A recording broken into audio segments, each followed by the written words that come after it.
On a gagné, on a gagné, on a gagné, oh oh, on a gagné, on a gagné, on a gagné. C'est le sacrifice en fait, je reviens encore là-dessus. Sacrifie-toi, lance-toi. Les premières années ou les 2 premières années ne seront pas du tout faciles, mais c'est au bout de chaque effort, au bout de chaque endurance que tu pourras avoir le gain demain en fait.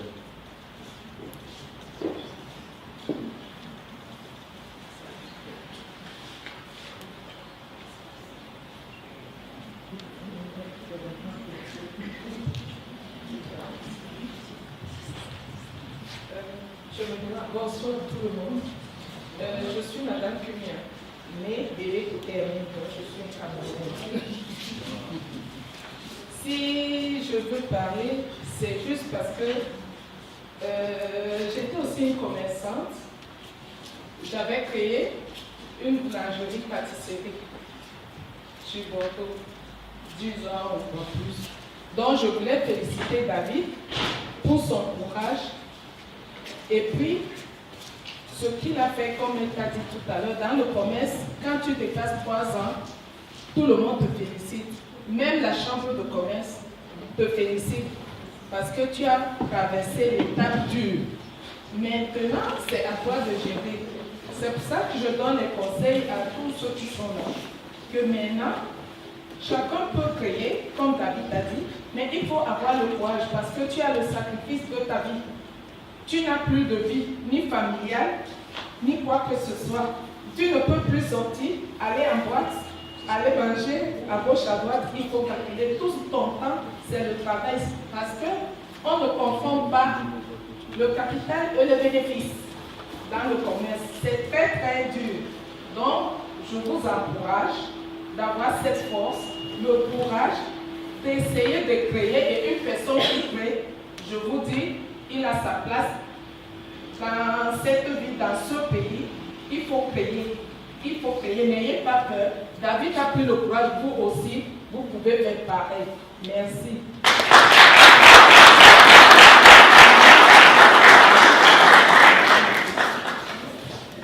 Merci.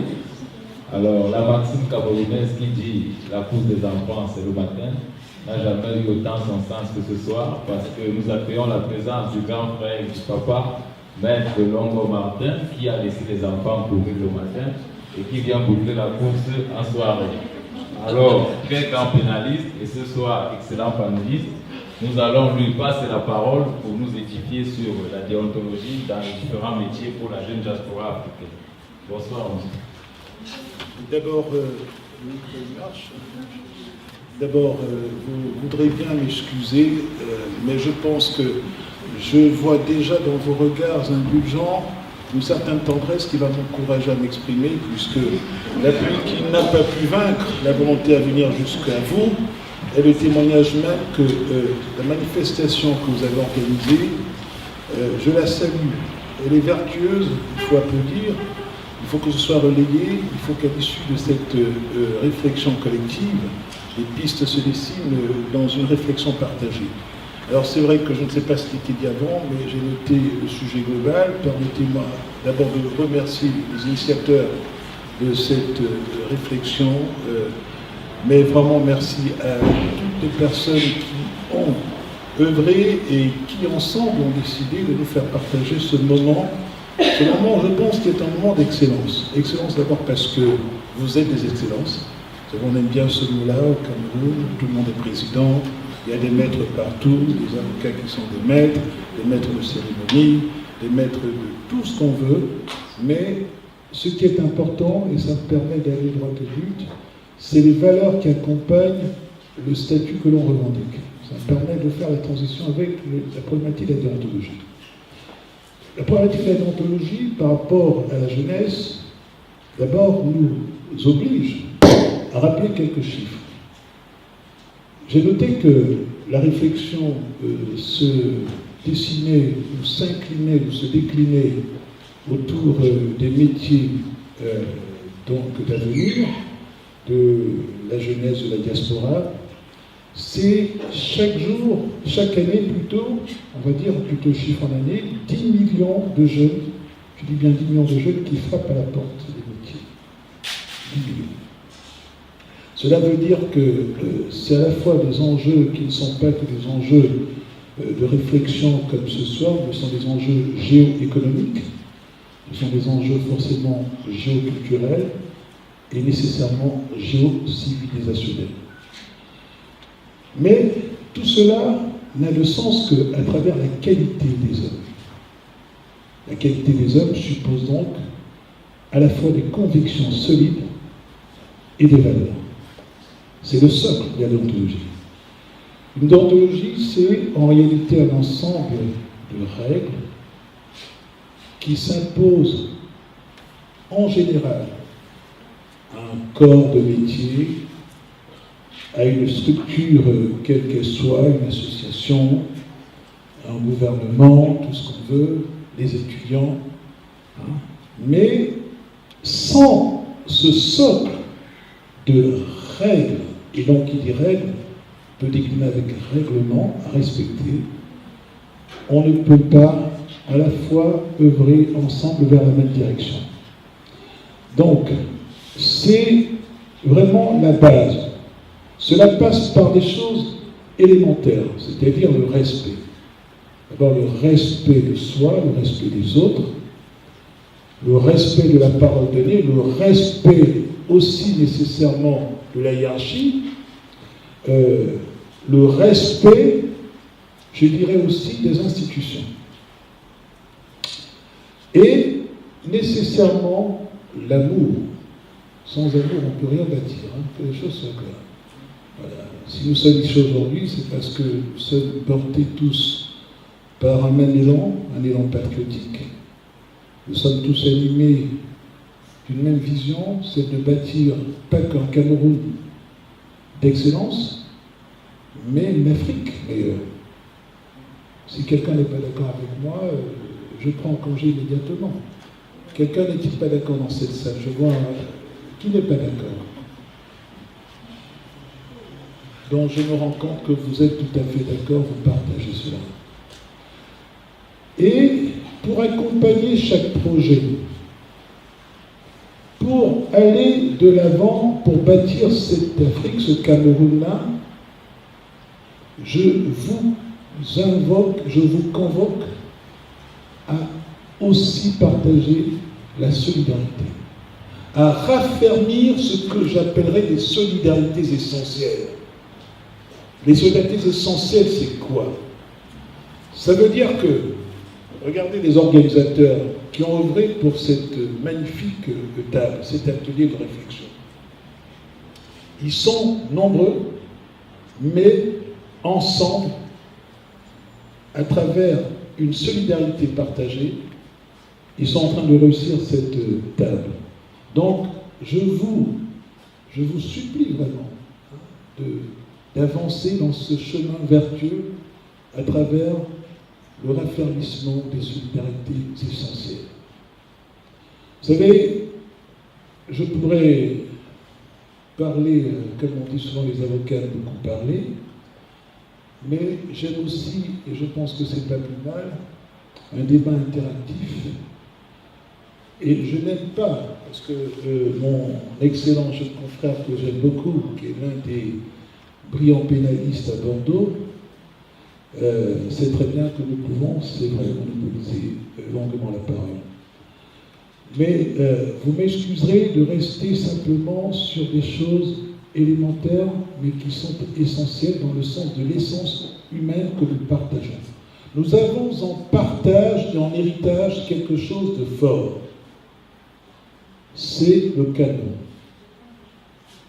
Il n'est la propriété de personne. Nous l'avons tous en héritage et en partage. Et à travers la vision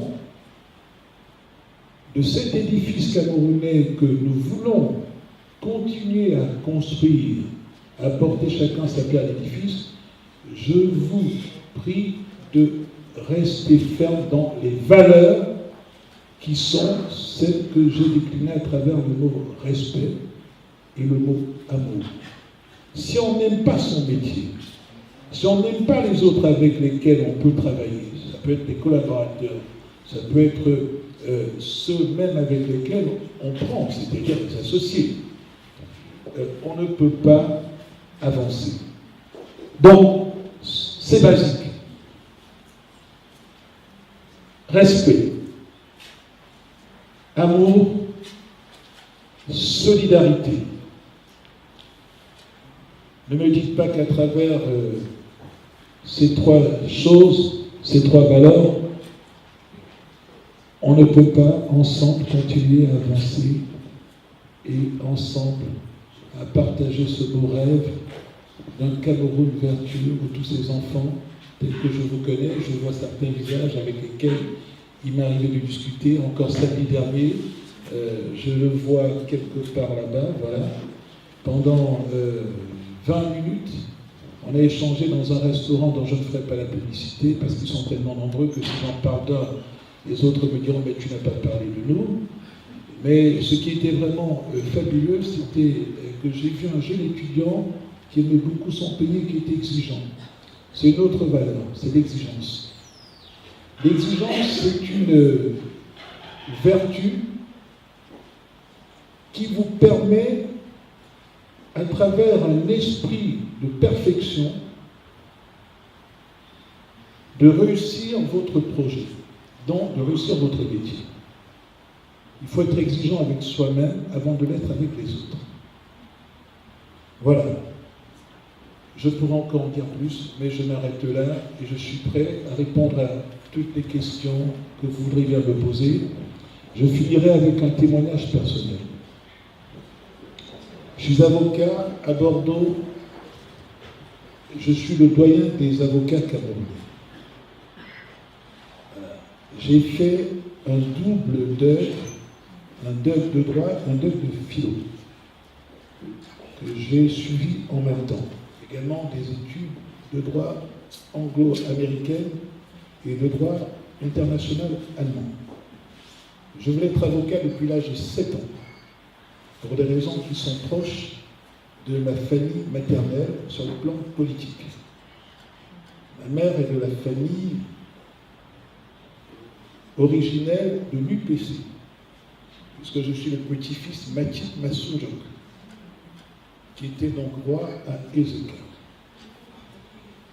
Mais quand je dis ça, c'est pas pour revendiquer un statut particulier, c'est pour vous dire que le gamin que j'étais à l'âge de 7 ans a souhaité un jour être avocat parce qu'il a vu tellement d'injustice autour de lui. Et je crois que la Providence a voulu bénir ce rêve d'enfant.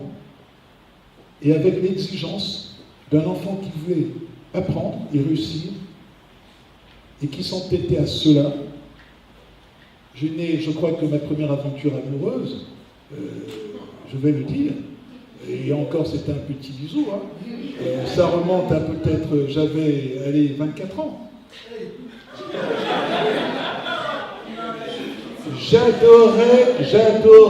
J'adorais la lecture, j'aimais lire, non mais je suis très sérieux là, j'adorais lire, c'est-à-dire que je lisais au moins déjà très jeune, à l'âge de 8 ans, j'écrivais tout ce qui m'arrivait dans la journée et je lisais, je dévorais les livres. Je me faisais même gronder par un oncle qui me disait « mais comment tu lis les livres qui te dépassent ?» Et dès que je pourrais être en 3e, je lisais les livres de terminale.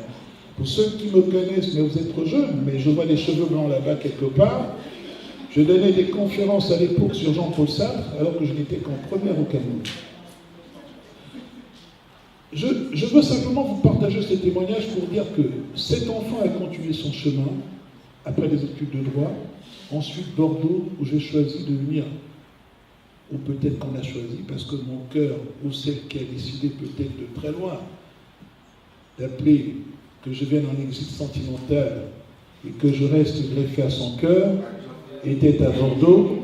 C'est ainsi que je me retrouve à Bordeaux et j'embrasse la carrière d'avocat. Une carrière exigeante avec des hauts et des bas. Parce que quand on n'est pas dans son pays, croyez-moi que ce n'est pas facile. Donc, j'ai connu les plus belles heures de ce métier et j'ai aussi connu des moments très difficiles dans ce métier. Et notamment en 2008, et je vous le dis parce que c'est ça la vie. Hein. J'ai été, parce que c'était la volonté d'un organisme de retraite, placé en liquidation judiciaire. Mais vous savez, certains même qui sont là, quelques années, se disent « Ah, mais on ne le savait pas aussi sincère. » Parce que, comme disait Mandela, ne me demandez pas quels sont mes succès. Demandez-moi combien de fois je suis tombé et j'ai pu me relever et continuer à avancer en regardant le soleil. Ça, c'est encore une qualité. Ça, c'est un atout dans la vie. C'est ce message que je veux vous faire passer. Ne renoncez pas. Et je n'ai pas besoin de dire, en finissant mon propos, mais beaucoup le disent à ma place, sauf les jaloux parce qu'il y en a toujours, mais cela, continuez votre chemin, ne vous arrêtez pas. Celui qui s'arrête parce qu'il y a un jaloux, il n'a rien compris, continuez le chemin. Regardez vers la direction, tracez le chemin, allez de l'avant, c'est l'abnégation. Voilà. Et la résistance. La résistance. Il faut résister à la facilité. Et il faut avoir toujours le cap fixé et tendre vers ce cap-là. Beaucoup vous diront, cet homme qui vient de parler, c'est peut-être l'un des meilleurs avocats de sa génération, mais tout ça, c'est le divers. C'est un homme dont les pères avaient donné un précepte quand il voyageait. Mon père m'avait dit, mon fils, l'humilité doit être ton bâton de père. Donc gardez cette dernière valeur, l'humilité. Merci à tous.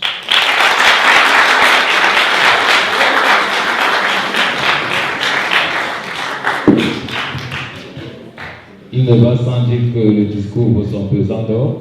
Tout homme va pouvoir à qui s'attendre. On a bien fait d'attendre qu'il arrive parce que quelle éloquence, j'ai envie de dire. Et il a oublié de mentionner qu'il avait tellement de talent qu'il aurait pu faire footballeur professionnel aussi. Le choix n'a pas été facile, mais il avait le droit dans le sang, le pouvoir dans le pied, il avait choisi. Alors, on va choisir, on va prendre 2 ou 3 questions pour terminer. Parce que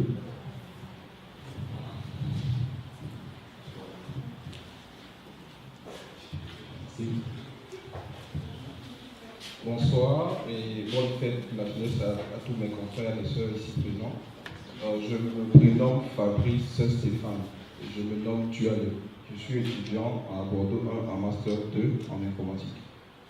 Je voudrais aussi remercier de façon particulière tous les panélistes. Je crois que nous tous ici, on est de plus en plus édifiés de par leur expérience et tout ce qu'ils ont pu dire aujourd'hui. J'aimerais poser la question aux différents maîtres ici présents. Jacques, qu'est-ce que vous en pensez de la loi ou des constitutions africaines? Autrement dit, est-ce que la loi est vraiment appliquée au Cameroun et en Afrique en général? Ça, c'est le 1. Et nous sommes aujourd'hui en Afrique marqués par contexte de chômage et de guerre partout. Quel peut être l'apport difficile en fait de notre continent et notre pays en particulier? Et sans oublier aussi qu'il y a beaucoup de mouvances politiques où on en parle trop, autrement dit, que peut apporter en termes de plus par rapport au pays. Je parle beaucoup plus des jeunes de la diaspora, bien sûr. Je vais m'adresser aussi également au maître au sujet de la double nationalité. Quelles sont les conditions pour qu'un Africain puisse bénéficier de la nationalité française? La troisième question, je m'adresse aux jeunes entrepreneurs. Au Cameroun, on demande d'oser. Et c'est bien d'oser. Est-ce que vous pouvez encourager un Africain d'aller oser au Cameroun? Si oui, comment? Est-ce que vous pensez qu'il peut en sortir? Merci, je vous remercie.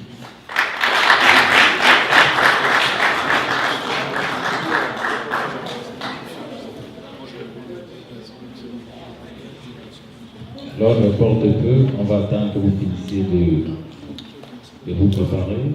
Ouais, je vais commencer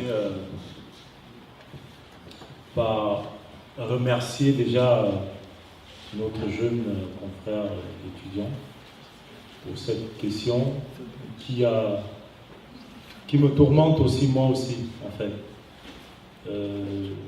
Je vais juste faire une parenthèse. Je ressors du Cameroun où j'ai vu des jeunes qui ont osé. Et aujourd'hui, je suis en train de réfléchir. Je me dis, c'est une très bonne idée. Je vais sans toutefois faire de publicité, ils ont monté un projet qui s'appelle Hello, en fait. C'est en quelque sorte le McDonald's Mais à la bouffe africaine, je suis allé manger, c'était très bien. Moi, je me suis dit, ce n'est pas un jeune Camerounais vivant au Cameroun qui peut avoir un projet comme ceci. C'est un jeune. Et quand j'ai posé la question à une servante, elle m'a fait comprendre que c'était un jeune étudiant allemand. Il a fait ses études en Europe. Et il a trouvé que c'était peut-être difficile pour lui de s'insérer.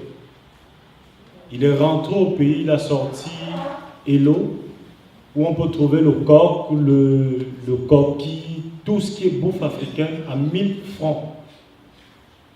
Mais je ne vous mens pas, mais on fait la queue. Moi, je me suis dit, mais pourquoi pas moi? Moi-même, j'y pense. Je suis en train de réfléchir sur ce sujet-là. Et aussi, un autre truc qui est très pertinent au Cameroun, c'est que les jeunes essayent de se mettre au style européen, en fait. Quand tu vas dans une chambre, quand tu veux, par exemple, aller sous-louer, ou du moins louer un appartement, tu verras toujours moderne. À notre époque, il n'y avait pas moderne dessus. Il n'y avait pas moderne. On mettait chambre à louer, 3 chambres, ou appartement à louer, 2 chambres, un salon, c'était tout. Mais maintenant, même moderne. Ça veut dire que l'Africain est en train de se moderniser. Et nous qui avons cette possibilité d'être ici, osons, lançons-nous. On a beaucoup d'opportunités que eux, ils n'ont pas. Ils ont peut-être le financement, mais ils n'ont pas l'esprit que nous avons. Nous avons cet esprit qu'on regarde, on voit, on visualise, et on peut rentrer, faire ce qu'on a vu ici en Afrique. Et voilà un projet qui est Hello, qui a marché. Quelqu'un pourrait venir avec, je ne sais pas, il y a pas mal de trucs qu'on observe ici, qu'on se dit, si on met au pays, ça va marcher. Et encore, comparativement aux charges, on n'a pas assez de charges, bon, du coup, on n'a pas de charges au Cameroun, comme ici. Ici, je vais faire une parenthèse, comme je dis parfois, je peux bien parfois me payer, mais comme maître a dit, les charges parfois me rattrapent. Ce qui fait que pendant 1 an, on s'est sacrifié pour ça. Et comme la mère a dit, comme notre mère a dit, en fait, on n'a plus droit aux loisivités. Je peux bien aller le samedi en boîte de nuit, mais dimanche, je ne serai pas ouvert. Et dimanche, un client viendra pour acheter des bananes plantains et que je ne serai pas là, il ira ailleurs. C'est tout ce que je vais dire aux jeunes, ce que sacrifions-nous. Nous sommes une jeune génération consciente. On dit au Cameroun, la jeunesse est fer de lance de la nation. Nous pouvons, la jeunesse africaine, nous pouvons aller très loin. Mais à une seule condition, mettons le sacrifice. J'insiste surtout sur le sacrifice. Parce que de nos jours, les jeunes sont plus portés sur ce qui ne sert à rien. Ce qui ne sert à rien. Je vais prendre un exemple, bon, vous allez m'excuser. Coller la petite, il y a quel message dedans? Mais tout le monde aime. Moi, pas. Tout le monde aime ça. Mais j'aimerais me dire quel maman ou quel parent aimerait rentrer comme ça et voir un enfant en train de prendre sa cousine en train de dire coller la petite. C'est bien beau, on a parfois envie d'enlever le stress. Mais le message, c'est qu'ils ont compris que les jeunes de nos jours, le message n'y est pas. Ils ont besoin de futilités. C'est ça qui nous met. Ressaisissons-nous. Allons dans le bon sens, qui est porteur de projet. Allons-y. Et osons comme on a dit. Merci.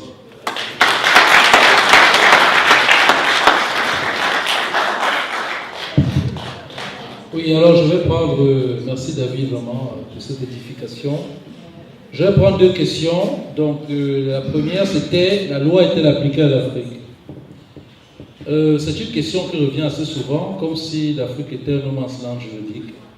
Ce qui commence, mine de rien quand même, à me révolter un peu. Pourquoi me révolter? Parce que je suis président du club Rwanda Bordeaux. Le Rwanda, c'est l'organisation pour la médiation dans les affaires en Afrique. Ça fait 17 ans que non plus de 17 ans, depuis 93, plus de 20 ans, que 17 pays africains appliquent le même genre des affaires. Exemple unique au monde. Mais on dit toujours, est-ce que la loi applique en Afrique? Je vais prendre deux proverbes qui ne sont pas forcément des proverbes africains pour répondre à cette question, parce que c'est une question importante et qui mérite un peu plus de raisonnement. La première, c'est un philosophe qui disait, Max Stirner, celui qui a la force a le droit. Le tigre qui m'attaque a raison, et moi qui l'abat, j'ai raison. Un autre philosophe, Montesquieu, disait, la loi est comme une toile d'araignée qui laisse passer les plus forts et retient les plus faibles. C'est valable dans tous les États au monde. Mon confrère Martin peut le confirmer en tant qu'avocat. Combien de fois nous sortons des juridictions en nous disant la loi n'a pas été appliquée aujourd'hui? Il ne faut pas rêver. Parce que l'application de la loi est aussi question de force, quoi qu'on vous en dise. Ça peut vous choquer ce que je vous dis là. Mais l'égalité supposée tient compte des rapports de force, même dans un tribunal. Selon que vous serez un escroc en col blanc ou un voleur de tomates au marché, vous ne serez pas condamné de la même façon. Selon que vous aurez une maison garantie de représentation, vous aurez un sursis et vous n'avez pas de maison, vous irez en prison. C'est ça la réalité de l'application de la loi. En ce qui concerne l'Afrique, trop souvent on dit qu'il n'y a pas de loi en Afrique. Moi, j'ai la chance de travailler dans le droit international, de faire beaucoup de droits des affaires à l'international. Les décisions de justice qui viennent d'Afrique sont les plus motivées. Ça veut dire quoi motiver une décision de justice? Ça veut dire reprendre tous les arguments des parties. Vous avez environ 125 pages de jugement. Ici en France, nous en avons 4. Mais effectivement, en Afrique, comme partout ailleurs, il y a des rapports de force. Donc il peut effectivement arriver que vous ayez le droit, mais que vous n'ayez pas gain de cause. Mais il ne faut pas le mettre sur le compte que ce soit l'Afrique.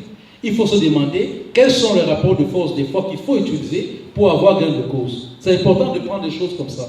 Si l'on considère que la loi ne s'applique jamais, ça veut dire qu'on renonce tout simplement à l'état de droit. Je prends toujours cet exemple-là quand on pose cette question.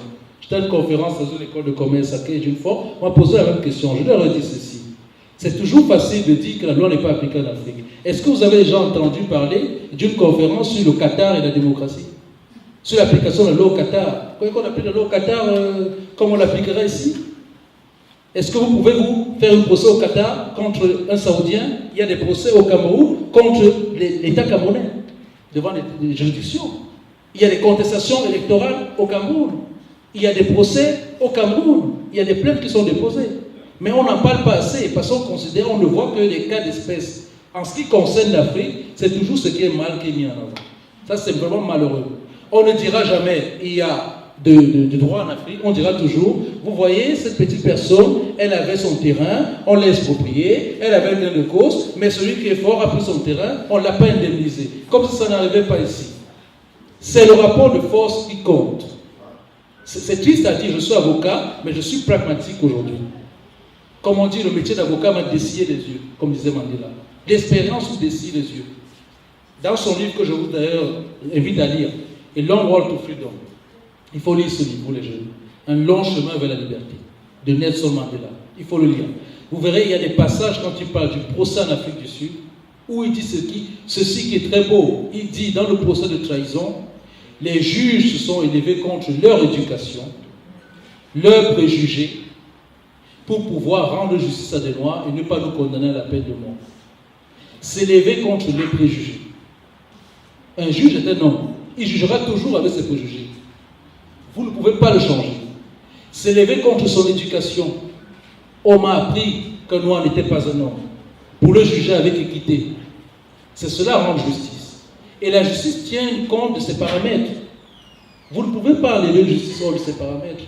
Vous ne pouvez pas vouloir qu'un juge dans un tribunal coutumier, comme ça arrive au Cameroun, dise que la sorcellerie n'existe pas. Et la sorcellerie existe, on va faire une démonstration. J'aurais été au Cameroun, j'aurais plaidé à la sorcellerie et l'envoûtement.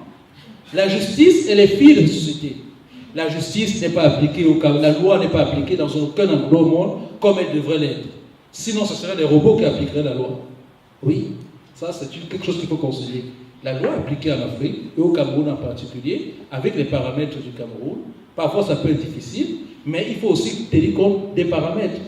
Voilà. Ensuite, la deuxième question, je vais plus vite. La nationalité, les conditions pour devenir français, c'est assez simple. Il y a plusieurs façons de devenir français. soit on a servi dans les légions étrangères, donc on a donné son sang pour la France, on devient français assez facilement, soit on est marié avec une Française depuis plus de 3 ans, et donc on va faire une déclaration au tribunal d'instance pour obtenir la naturalisation française. C'est aussi un cas assez facile, sauf si le procureur s'oppose, parce qu'en ce qui concerne mes frères camerounais, on a souvent 4 actes de naissance. Voilà, donc j'ai eu beaucoup de cas de femmes camerounaises, notamment, je n'en veux pas aux femmes, mais au contraire, je les aime beaucoup, même si mon épouse est là. Les femmes, souvent, il y a des mariages donc mixtes là, comme on dit, mais moi je suis en mariage mixte, donc ça ne vous choque pas. Donc, où on a notamment l'ambassade, ce qu'elle fait, c'est qu'elle vérifie que l'acte de naissance est bien sur la souche d'état civil. Malheureusement, souvent, on est né à Makepe, on arrive à Makepe, ça a changé, on ne trouve rien. Hein, on va à Bonamou, ça dit pareil, Bonanjo, on ne sait pas où la personne est née finalement. Et donc, on bloque une naturalisation par mariage parce que l'état civil n'était pas correct. Le procureur a le droit de le faire. Et quand c'est bloqué à ce niveau, bonjour, hein, c'est-à-dire... là, vous pouvez aller à Nantes. Là, franchement, pour vous sortir de cela, il faut renaître une deuxième fois. Non, ça ne pas le pays, on peut renaître. Hein, donc, voilà, donc... voilà. Un des autres cas qui est très souvent sollicité, pour ne rien vous cacher, puisqu'on estime qu'après 5 ans de présence en France, on veut être naturalisé par décret. Pourquoi par décret? Parce que par décret, c'est donc l'État français qui décide si, en raison de votre parcours, il vous naturalise. Bon. Pour les femmes camerounaises, je fais une parenthèse, hein, c'est un peu long, mais c'est important de donner des précisions. Les femmes camerounaises ne perdent pas de nationalité lorsqu'elles épousent un étranger, c'est ce que le président Iji voulait. Les femmes ne devaient jamais perdre la nationalité camerounaise, sauf si elles demandent à renoncer. Comme il y avait la lutte des indépendances, il fallait bloquer donc tous les diasporas qui étaient à l'étranger.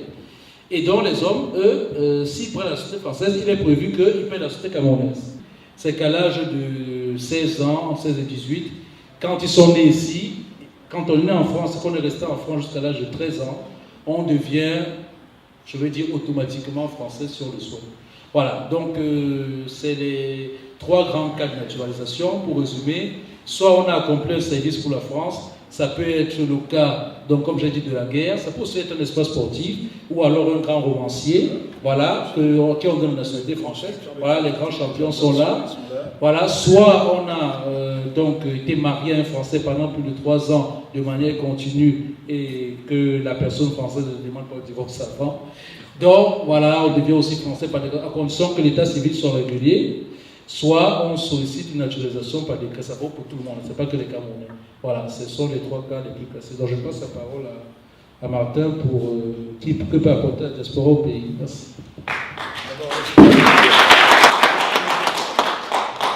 Sincèrement, je vois mon confrère Jacques Brice au palais tout le temps, mais c'est un plaisir jubilatoire même de l'entendre parler. Hein, c'est beau. Que peut apporter la diaspora ou les diasporas, puisqu'il y a plusieurs diasporas? Il y a à la fois, vous êtes une diaspora, les étudiants. Il y a la diaspora économique. Il y a, c'est vrai, un mouvement qui, depuis bientôt, on ne va pas aller très loin, on va dire les 50 ans, puisqu'on fait des cinquantenaires. D'ailleurs, aujourd'hui, c'est un certain cinquantenaire de la jeunesse, hein, c'est ça. Donc,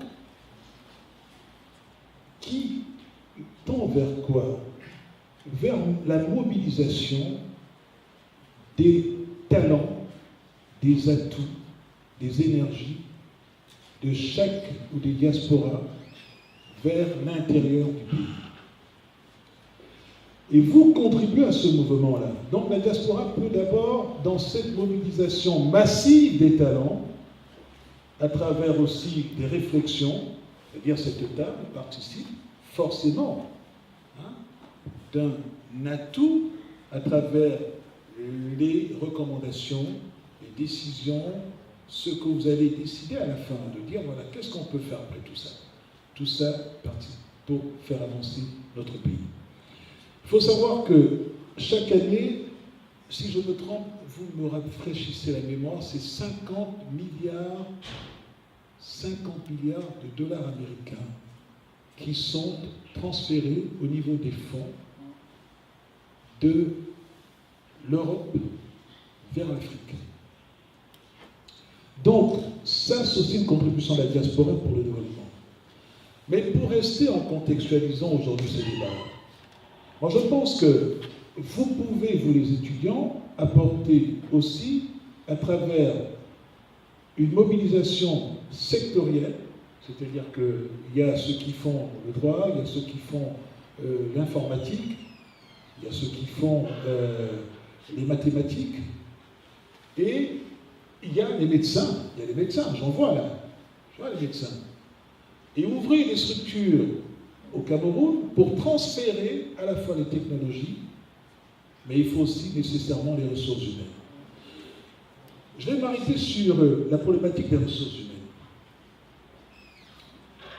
Nous vivons, je l'ai dit dans mon propos d'ouverture, dans un monde globalisé et qui va très vite. Le monde dans lequel va très vite. Les nouvelles technologies sont là pour le rappeler. Donc les diasporas aujourd'hui étudiantes ou étudiantines peuvent mobiliser leurs réflexions à travers les nouvelles technologies et les métiers qui accompagnent, ou les nouveaux métiers de ces nouvelles technologies, et apporter tout ça au Cameroun, en Afrique. Regardez par exemple la Révolution verte. On est compte du vaste chantier par rapport à l'Afrique, par rapport au Cameroun, et les métiers qu'on peut décliner à travers ce qu'on appelle encore le développement durable. Voilà encore une mobilisation, un secteur de mobilisation de la diaspora. Et pour terminer,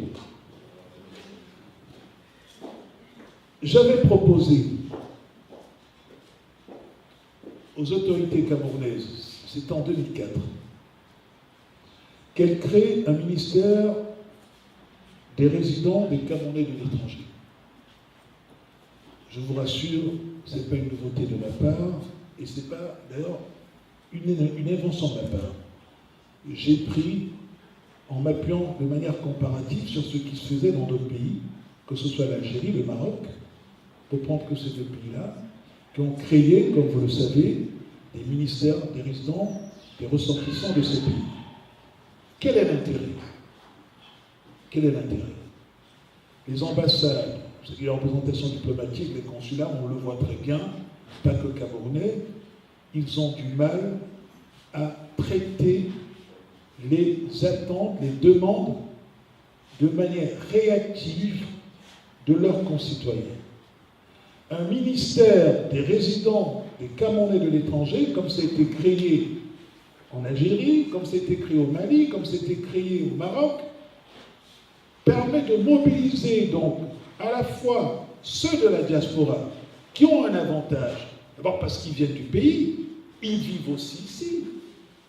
Et c'est un atout fort, un atout majeur, de pouvoir à ce moment-là, parce qu'ils comprennent les problématiques de ce pays, ils sont à même de pouvoir répondre aux attentes. Un exemple concret, vous créez une association des médecins urgentistes camerounais. Il y a beaucoup de médecins camerounais à Bordeaux. Je crois même qu'en Afrique, c'est la plus forte communauté de médecins, comme d'ailleurs aussi des pharmaciens. Et vous pourrez déjà, à partir simplement de la diaspora même, régler à travers des interventions ponctuelles les demandes de secours, et aussi au Cameroun. Je pense à notre frère Serge Kerngue, le professeur ou le docteur, qui a ouvert une clinique à Loire, une clinique vraiment, je dirais, ultra moderne. Voilà encore une contribution de la diaspora. Il vous a dit tout à l'heure, nous les avocats, on peut le dire, nous avons facilité le jumelage entre le barreau du Cameroun et le barreau de Bordeaux. Pourquoi? C'était pas parce qu'on va dire Martin Longo, Jacques Price, ils l'ont fait. Ça, on s'en fout. C'est simplement que ça permet à la fois de mobiliser le savoir à travers des supports qui peuvent être numériques ou même papier et de les donner à nos jeunes frères avocats au Cameroun. Au mois d'octobre, encore les mêmes, on a facilité la signature d'une convention de partenariat entre l'ENA, l'École nationale de la nation du Cameroun, et le barreau de Bordeaux, le barreau de Libourne et l'ENM. Pourquoi? On a vu au mois d'octobre une quinzaine de leaders camerounais qui sont venus se former. Et cela ouvre aussi ces échanges.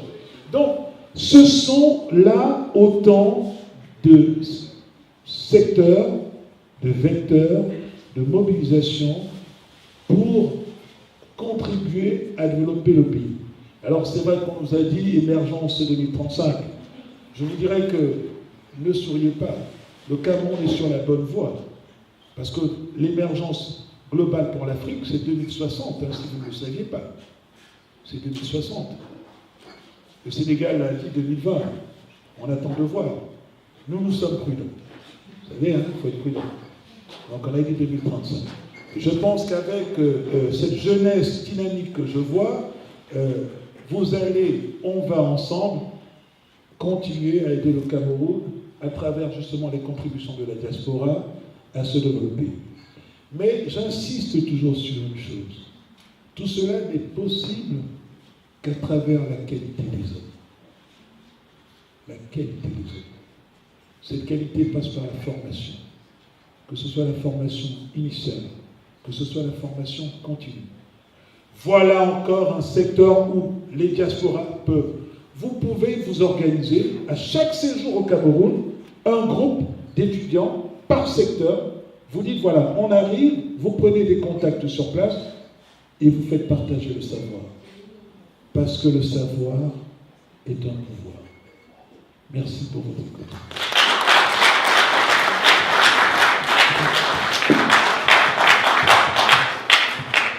Je pense qu'il n'y aurait pas une meilleure conclusion pour cette conférence. Avant de remercier les panélistes, je tiens à donner la parole à l'association UDA qui nous a accompagnés au cours de l'organisation de cet événement avec la très dynamique Nasrin, qui n'hésite jamais à courir, à se plier en quatre dès qu'il s'agit de l'Afrique. Et dès qu'elle a appris que nous organisions la conférence sur l'Afrique, tout de suite, elle a activé tous ses réseaux pour apporter sa pierre à l'édifice à cet événement. Alors pour la remercier et afin d'entretenir une meilleure collaboration continue avec elle, je l'invite à nous dire quelques mots sur son association qui, ma foi, participe à la communication sur l'Afrique, à la promotion et au développement africain.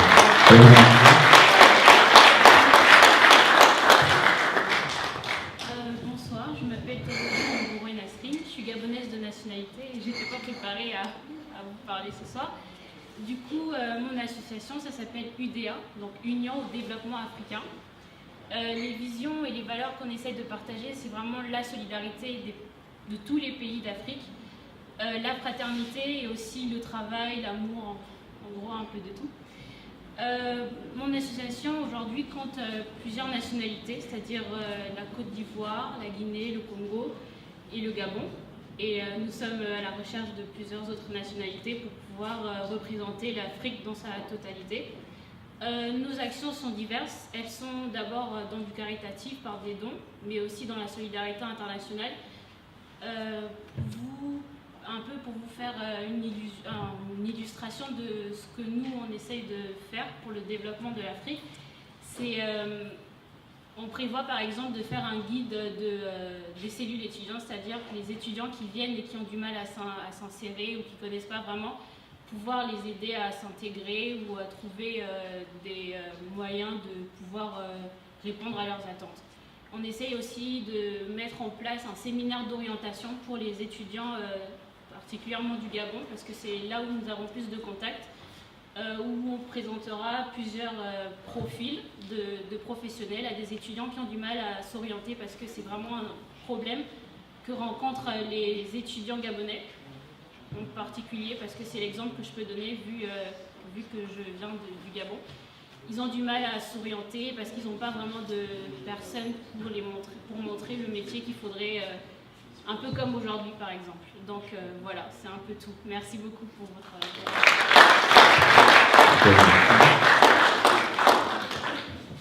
Alors, en mot de la fin, je dirais que ce 11 février 2016, qui était la 50e édition de la fête de la jeunesse camerounaise, a été un jour marqué par une pierre blanche pour la communauté camerounaise de Bordeaux, pour les jeunes africains de Bordeaux, Pourquoi encore ce 11 février est tellement symbolique? Parce que, un peu d'histoire, le sud du Cameroun décide de se rattacher au Cameroun et non au Nigeria le 11 février 1961, d'où l'importance capitale pour les Camerounais d'être là.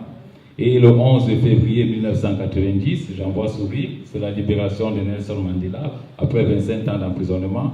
Donc c'est une date très importante pour les Africains et il n'y aurait pas eu de meilleur jour pour que l'Afrique célèbre ses héros aujourd'hui à travers la jeunesse camerounaise. Je vous remercie tous d'avoir été là. Je vous remercie les Camerounais et bonne chance. La présidente qui va nous clôturer la soirée. Donc, une fois de plus, merci à tous d'être venus. Je remercie nos chers intervenants. Et comme on dit au Cameroun, ça sort comme ça sort. Maintenant, c'est fini. Il faut dire les choses telles qu'elles sont. On était très contents que vous soyez là, qu'on ait pu parler en toute liberté et que tout le monde ait pu poser sa question comme elle le sentait. Donc maintenant, en fin de soirée, on a tous eu une journée difficile. Je vous remercie une fois de plus et merci et à demain pour la suite des événements. Et sinon, vous êtes conviés à notre petit repas qu'on appelle communément chez nous le pain viande. Le pain viande ou pour les hamburgers pour ceux qui veulent le langage européen. Donc merci et bonne soirée.